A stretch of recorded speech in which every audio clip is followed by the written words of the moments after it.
Well, hello. It looks like it might be Christmas in the Evans household. Yes, it is Christmas every day in the Evans household. Yes, Okay, I have a. Okay, we won't ask what you've got in there. a meerschaum has come out for the festive period. Yes. How much do you love Christmas? I clearly love it because I've got my hat on. How I, much do you love Christmas? I enjoy Christmas. I really do enjoy Christmas. I think it is a part of the year that you all sort of live and work towards, because it's usually a point where you get together with family and friends and you celebrate the year that's gone through. Within that sort of period of a week, you have a fabulous time sort of eating and drinking too much and probably arguing and playing board games and doing the things that you don't tend to do the rest of the year. So, yeah, I am really looking forward to Christmas. You are the very spirit of Christmas. Okay, well, look, that brings us to what we're going to talk about today. We are looking at the top animated films for Christmas. And we're going to have a little look and a chat about what we like and some of the things that other people like that suggested to us. And we'll go through a list of about 8 films, I believe. Hello, my name is Dave Osborne, and I'm here presenting Director's Cut Animated Vision, the Christmas Special, which is very apt because today we're going to talk about Christmas films, predominantly animated Christmas films. In fact, only animated Christmas films we're going to talk about. We're really going to ram that home to you today. Only animated Animated. Christmas films. And I am Santa, and I've been a Christmas spirit for the past few hundred years. I'm also Stuart Evans, and I've been an animation director for about 27 years and worked on 2D and CG films, many things for Christmas, Christmas specials, and the like, which we are talking about today. So, what we're going to do with this list, we are keeping it down to a short list of 8 animated Christmas films. So they're features, they're not specials, because a lot of people have got in touch with us and said, oh, I love that Scrooge McDuck Christmas special, or I love He-Man Christmas special. No, we're not good, because that goes into the thousands. So we can't have that. So we are restricting ourselves to 8 Christmas animated films with a Christmas theme.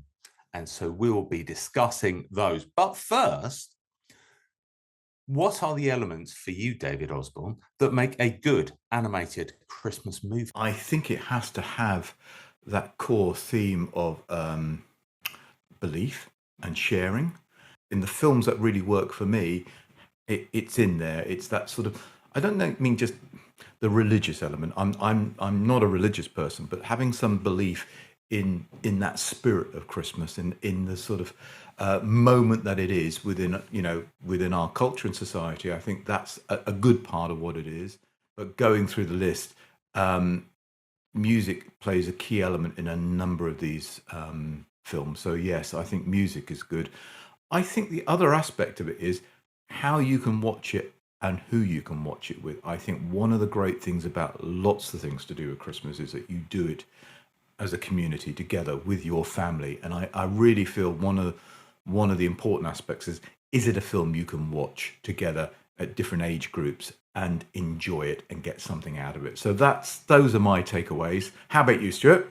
A Christmas film is special if you get that sense of wonder from one of the characters, one or more of the characters on the film. And as you say, there is a belief that something special is going to happen, or a long lost relative will turn up just in time for this special day. So it's the emphasis on that day, but will things come together in time? And like so many live action Christmas films, can we get it together in time? Will everything be resolved in time for the special day? We have snow. For us, Christmas is about snow. Maybe not in Australia so much, but for here in the UK and in North America and Northern Europe, it's all about snow. So if there's snow there, that's saying Christmas to me. Also, strangely, narration. If there's a narrator, that really that really says some avuncular. Well, let me tell you a story. Sit down beside this lovely warm fire, and I'll tell you a story. You go, oh, lovely. Okay, we'll all settle in. So the whole family will all settle round, and we will sit down, as you say, as a family. You don't tend to watch these Christmas films on your own unless they're fantastically well animated and they can stand up to repeat viewing. And we, as animation geeky nerds, will sit back and watch it just for the craft of it. But it's who you watch it with. It's a family thing. It's a group dynamic to watch these. That's where the magic of Christmas films is. Okay, well, look, let's start by revealing some of the magic. And the first film on the list, um, I must admit, when the list came through, the final list came through, I was a little bit surprised to see this one on the list, but I understand it was extremely popular as a choice, and that is The Polar Express. Yes, indeed. When I put this list out for a straw poll, the Polar Express, it was mentioned by many people, Hmm. but for the opposite reasons.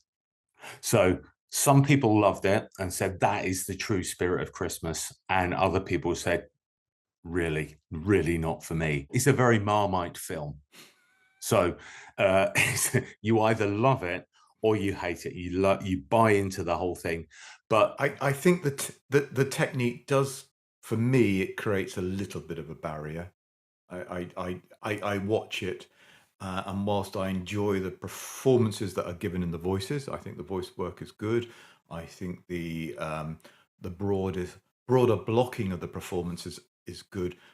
I mean, like a lot of people, I look at the facial expressions and feel it doesn't engage me in the same way that other films perhaps do because of the technique that was used. I do think the story's great. I like the story idea. I like the idea of keeping Christmas alive through the magic of a little bell, and being able to hear the bell or not hearing the bell depending on what your belief is. I think that's something that I think children would find appealing. Personally, I think that's my view. Um, but it's obviously got some big musical numbers, and I looked at when the list came through, I sort of looked through clips again, and I mean it's a few years since I watched the whole film, but I looked through clips of the film, and I was taken by how, if I think this had been made in the 1940s, it would probably been a big MGM type musical thing with mhm. massive sets, and it would probably been approached very differently as a story. But um, I can understand why people appreciate it and love it, and I can understand why people don't like it as well. Yes, there's because it is CGI and motion capture, and it's very naturalistic. It's the acting and the finish which most people have the issue with. It's not the story. No one says, "Oh, I really did like the story," because for them it's the eyes. There just seems to be something about those eyes, and it goes into the well-known phrase "uncanny valley" for many people. Wow, 21. So considering that it's 21 years old, that's a whole heap of technology in there, and as you say, the big set pieces with the square with a massive tree in the middle and hundreds of elves is very impressive. And if you lose yourself in the story, then there is a lot of Christmas spirit. So if you lose yourself, you don't get lost in the technique of it, then the sense of Christmas spirit is very, very strong in that story. Okay, a very quick kind of yes or no. If it comes up on the telly, you're sat there with the family, doesn't seem to be much else to watch. Would you keep watching it, and would you watch it? I, the Meerschaum is coming up for consideration time. I would not watch it. Oh. Moving swiftly on. And viewers and listeners, if you're watching all this, we'd really like to know what you think. And we'd really like to know, like you to think and guess how much eggnog Stuart has actually drunk before coming onto this podcast. Right, our next choice is a stop motion feast, and it is The Nightmare Before Christmas. I think technically it's beautiful, and again watching sequences again. Yeah, yesterday when I was preparing for all of these conversations, I was taken aback by how beautifully made it was and how clever they used the various techniques through the stop motion, and where they used some 2D animation for some ghosts, for example, and the effects and the camera work. I was, yeah, it did blow me away again. And I mean, date wise, this is 1993, so this I'm pretty sure would have been done on film and not use digital cameras at all of any shape or form. So really quite stunning the way that they'd obviously approached it. Technically a fabulous film. I'm not sure it's one I would put on to get me in the mood. No, it's as we said earlier. This is one that stands up to repeat viewing just for the fantastic the filmmaking technique of it. But it's not. Yeah, it's very much not the traditional story. It really subverts it, and Santa is not certainly not the most appealing character in this. And it's Jack Skellington just brings the spirit of Christmas. He becomes obsessed with it, and it's some bizarre looking creature, which I think makes it all the better, because it's someone so bizarre who is just not associated with Christmas, who gets the Christmas spirit more than anyone. He drags everyone through it, and he makes Christmas, and that for me is, it's not always got to be the traditional channels of for the Christmas spirit. It's who anyone can bring it. Anyone can bring it, and people get overtaken by it. And with this film, you do get the Christmas spirit, but it is subverted, and for that, it just makes it so much more entertaining. So when there's a bit of a twist on something, if it's too saccharine, you go, oh, okay, there's not a lot of substance. There is so much substance in this, and as you say, the technique is just, it's a feast for the eyes, really. So your rating, as it is, it on Christmas Day, you said it wouldn't get you in the Christmas spirit, but would it be a watch for you and the family at Christmas? I think I would watch it. I'm not sure all my family members would remain seated with me. I could be doing them a disservice here, but I suspect some would go and do something else. Um, I think it's definitely worth a watch. Yeah. Good. Our next offering is another CGI feast. It is the slightly more recent Arthur Christmas. I've enjoyed watching this. I've watched this several times with my kids and family, actually, when it's been on Christmas. I think it's a nice different take on the I'm always about to say traditional Father Christmas or Santa Claus, depending on what part of the world you're from. Um, how that story comes along. I think that from what I understand, it's almost like a hereditary role, and Mm. there's a bit of rivalry within the family to take on the job and things like that. It's a good cast. I mean, it's a very good in terms of the UK version. I don't know if anything was recast for overseas English language versions, but certainly it's a good cast when it's shown in the UK. Yeah, I think it's a good, wholesome, fun film with lots of references. I think if you're British, I think you'll get a lot of the sort of little references, which is very typical of Aardman. The little sort of nuances to the various things that are very atypical British, and I think that's quite nice. Um, This is one that I do like to watch it. I have watched it a few times. I enjoyed it in that it does bring the spirit of Christmas, because we have Arthur Christmas, who is just full of the magic and wonder and he is the person that I'm looking for, is the one who has that sense of wonder. You try not to lose that, but he maintains that faith and that belief in the magic of Christmas, even when everything around him is just collapsing. It's a nice twist, as you say. It's a nice twist on the the Santa tradition. That we won't be touching the whole religious element. We know it's a religious time of year, and you have that family dynamic within the family of Santas. So you've got the current one, and he's a little bit bumbling, and Mrs. Santa is the real power behind the throne. Um, but you get that sense of family between all of them that is a reflection of the audience, and Mm. it's heartwarming, and it's I feel it's very well done.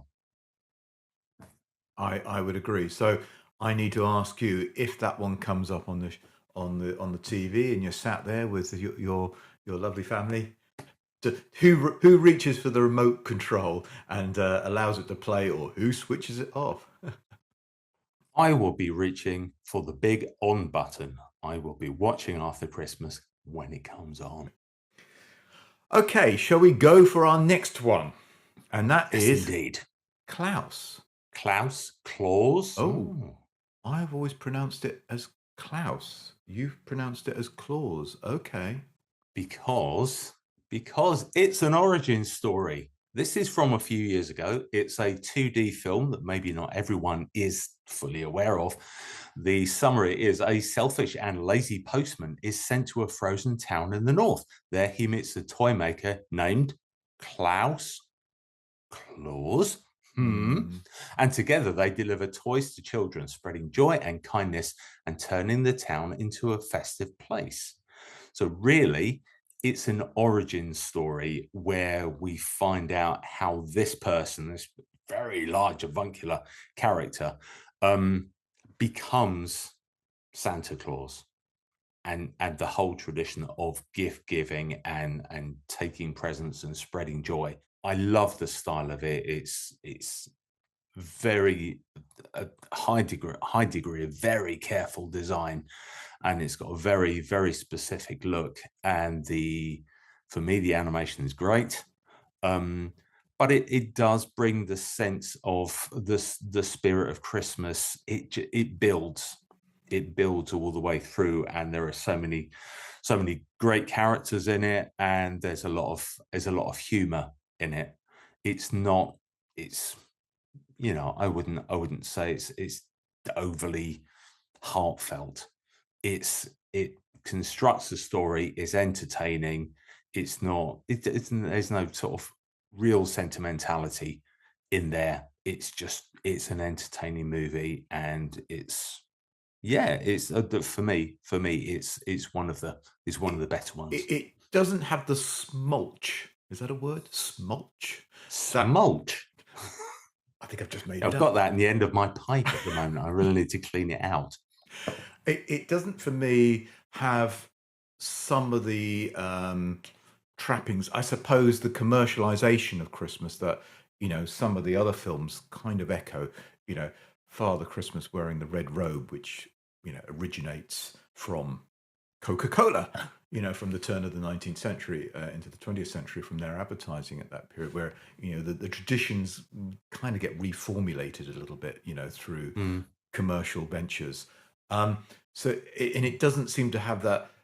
For me, I mean, I think it's technically brilliant, and I really like the technique, and I know that the production had a long history of trying to get the film made before it actually before it was finished and eventually shown on Netflix. I I think I like the story. It doesn't get me sort of like in the mood. If that's, Mm.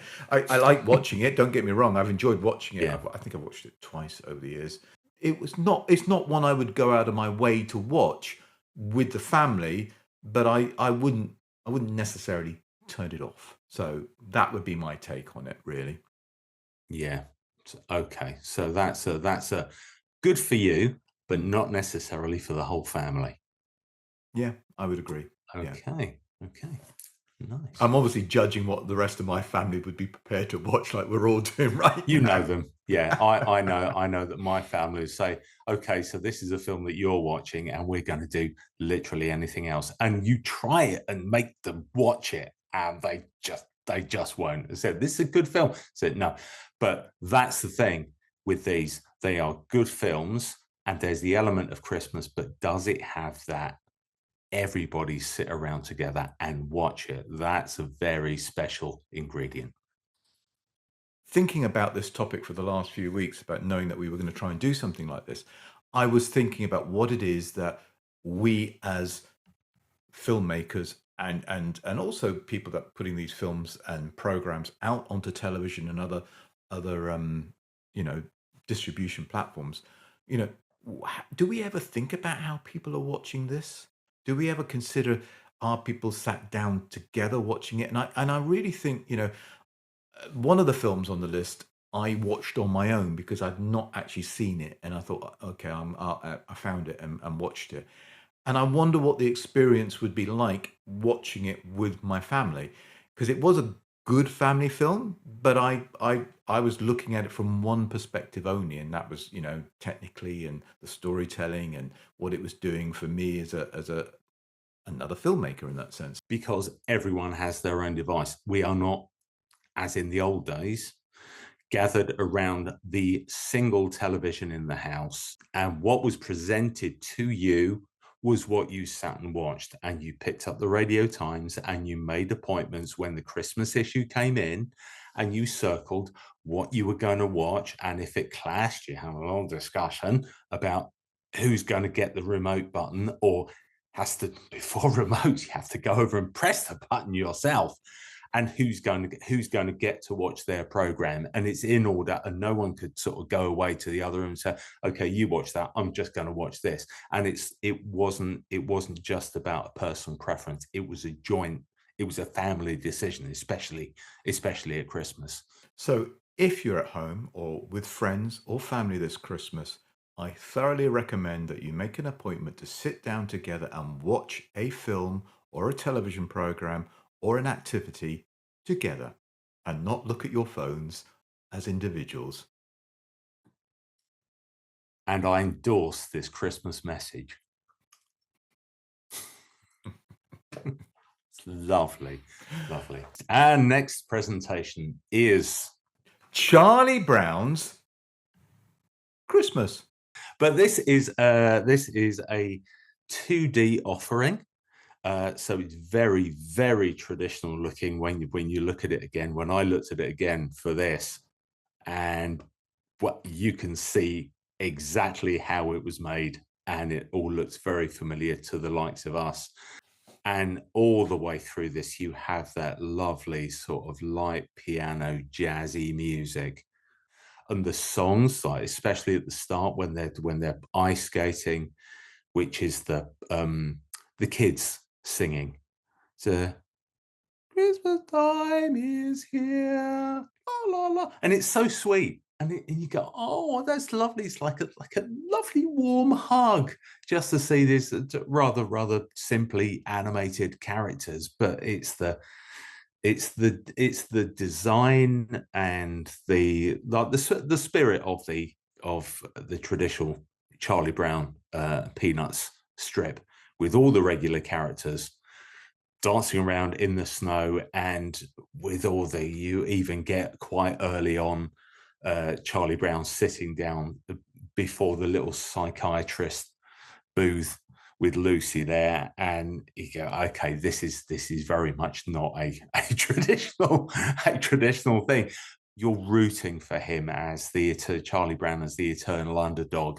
It's charming, is what it is, and for me, very much the Christmas spirit comes through in this. If you don't look at it technically, because technically you go, well, I can see a shadow of that cell there, and you can see things are shifting levels, and it's a bit shadowy. You go, I, I don't care. I don't care. Whereas in something like Polar Express, things like the eyes and the dead eyes in that, they catch your eye and they ruin it for you. With this, There's something about the old school technique of it that, and maybe it's just the design, that it's a bit shonky, it's a bit homemade, but that's fine. That's fine because it's the spirit of the show itself. It was made very quickly. When I started to have a little look around about facts about it, it was made in something like 6 months, just over 6 months. Really? Wow. They got a commission, and it was a sponsorship type thing, I think, because I think Coca-Cola were involved. Um, Oh, yeah, and yeah, they I think it was a chance thing really, and Schultz never wanted to actually see the characters animated. There'd been a commercial made, and Bill Melendez had been involved in the commercial with the characters. So he trusted Bill Melendez, who was the director, to sort of manage the characters how he wanted them managed. He was always very conscious about how they turned and how they moved and the poses that they held. He didn't want it to be turned into sort of rubbery animation. And so I think the look of the show or the look of the film, it came from that desire from Schultz to actually sort of control how things were. And Bill Melendez was empathetic to that approach and guided that through the animation. There are a number of continuity errors that are very famous, like the number of branches on the Christmas tree that there is that features and things like that. But actually, like you know, watching the film, it's very charming. It's very slow. Even now, it feels slow. I think it felt slow at the time. Again, I understand at one point there was a desire from the television executive to put a laugh track on it to sort of give it some, give it some life, which I think would wow. have probably ruined it. Yeah. Um, I think it's an epitome of absolute a quintessential Christmas. It is for most kids. There's a school play, there's decorations, there's perhaps playing out and doing some things with friends. I think it's an absolute epitome of all of those sort of ideas. Um, and I know that it was Schultz again that wanted Linus in the school play element to read the passages from St. Luke. And I think Mm, it's the only film that we've had on the list that actually has a religious reference to Christmas. The rest of them, hmm play to the traditions, but this one actually has a reference to what Christmas is based on, which is, for those that believe it is the birth of Christ and, beginnings of the Christian church and foundation. So I to me, I think it's very sweet. It's lovely. I like the characters. I like the voices. I like the music. It's yeah.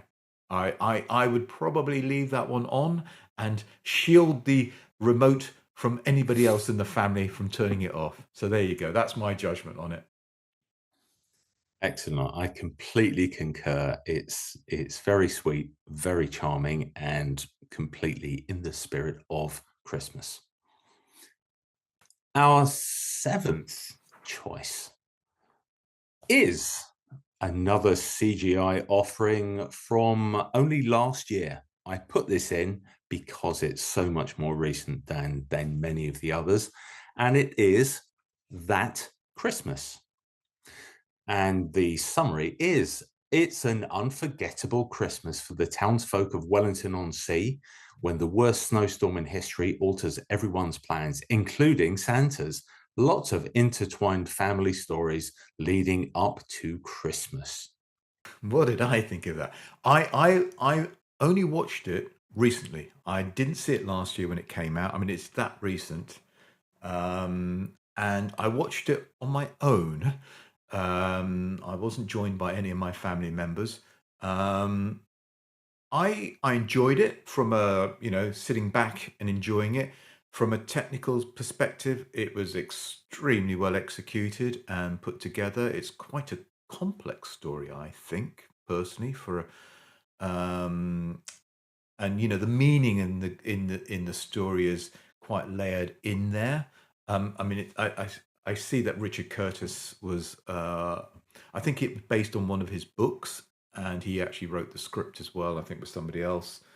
Um, so it's kind of got that multiple strand feel to it, where you've got lots of different stories that come together and eventually all collide. And I think that's probably the best way to describe the plotting on it. Technically, it was done well. For me, I only watched it recently. I hadn't watched it last year when it came out. Um, it felt like there were a lot of boxes ticked with it, and you say, okay, we have to put that in, and there's the nod to the, that the middle age and the grandparents, the parents are going to be saying, oh yeah, well, so little jokes about technology taking over and someone being obsessed with that. So okay, yeah, okay, that's that one, and the intergenerational humor and the young not understanding the old and vice versa. And there's a few, let's say, some of the, I found quite a lot of the humor in it a little labored.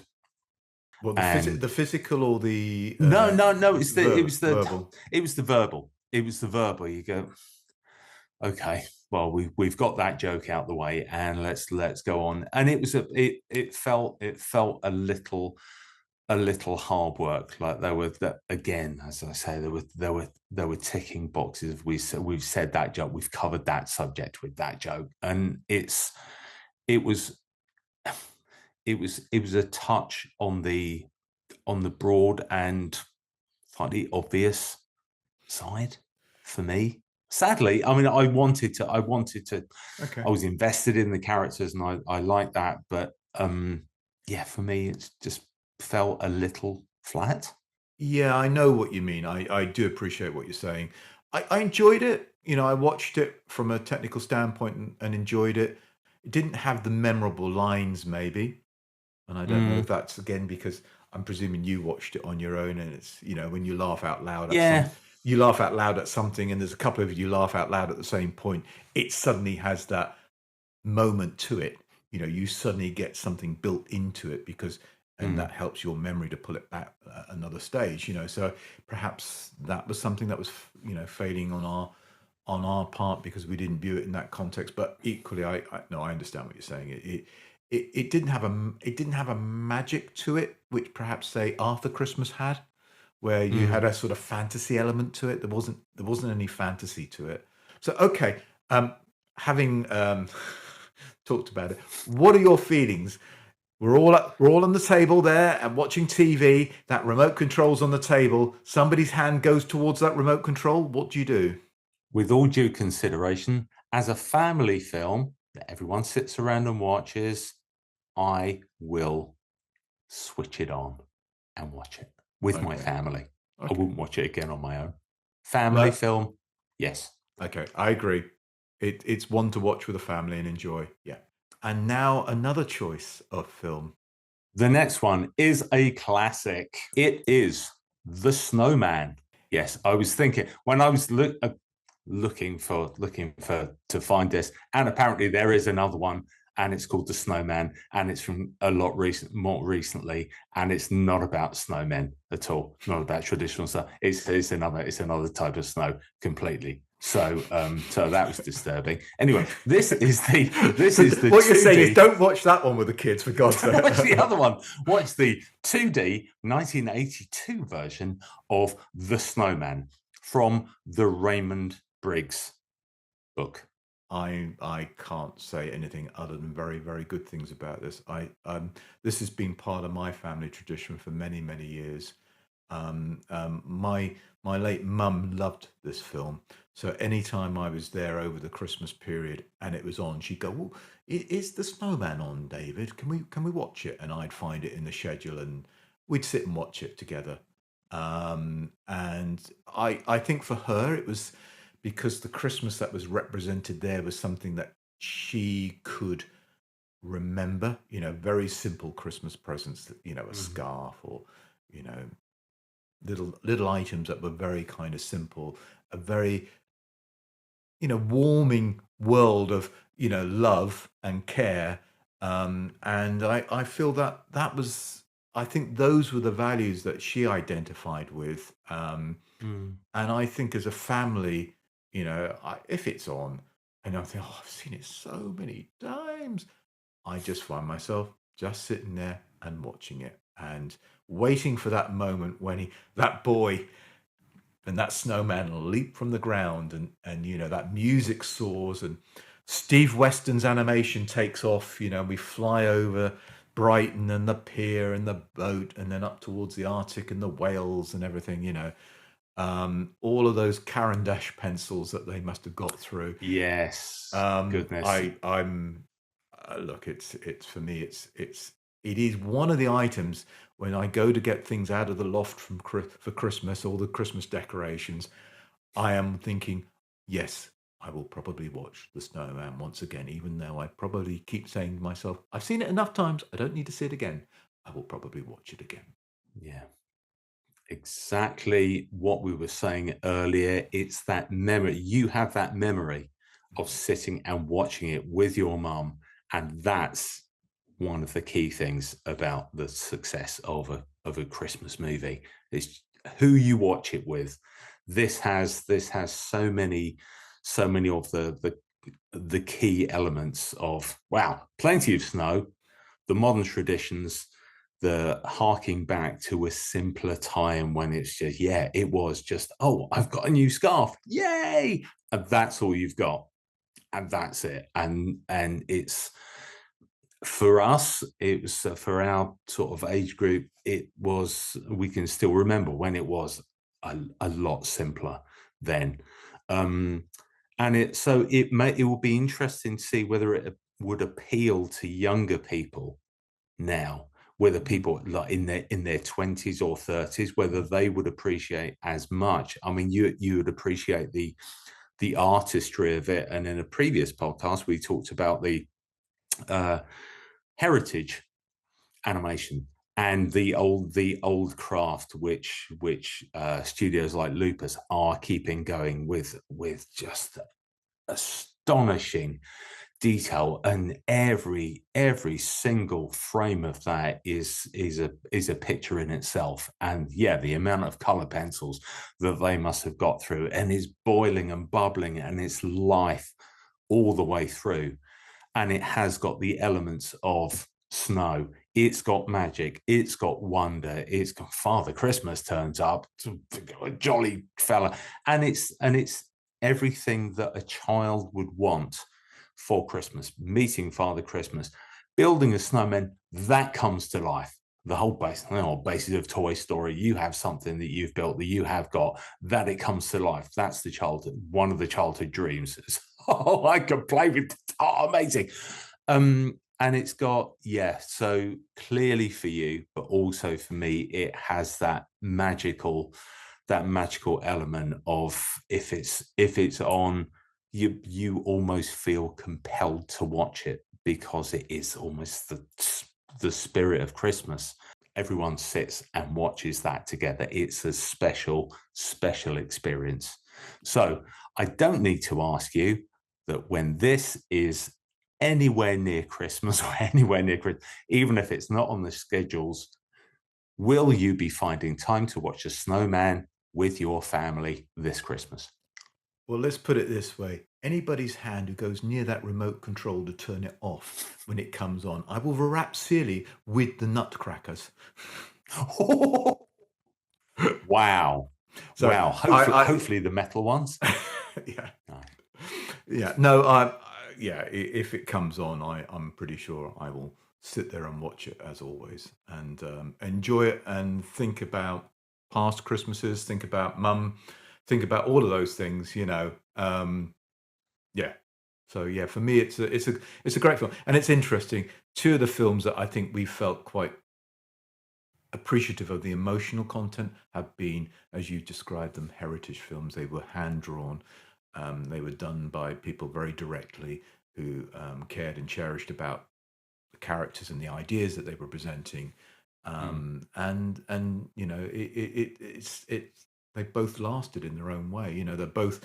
I know that the Peanuts film is very much, Charlie Brown's Christmas is very much a tradition in America, just as the Snowman is very much a tradition in the UK. So you know, they're both ticking a box for us in terms of what they do in terms of story, music, and audience. So yeah. Yeah. But other Christmas animated films are available, of course, and many that we haven't mentioned, and of course, all the festive specials. But these are the 8 which we are putting forward as our choices for the ultimate animated Christmas film. So please vote on this, add your comments, drop us a line, do whatever you want, but let us know, comment on all of these videos, and let us know what you would like to see at Christmas. And we will put together these votes and present our findings, the findings of the Christmas jury, and we will present the winner before Christmas. So please like and subscribe. And the next time you're looking around the TV Times or the Radio Times, whichever you happen to pick up these days, if any, and The guides are available. Other guides are available. Have a look through, see what's on, and if there's an animated film on, sit down and watch it with your family. And hopefully you'll have a great time doing that. And hopefully you'll have a great Christmas and a great holiday time and a brilliant New Year. So that's it from me. And a happy Christmas from Santa himself.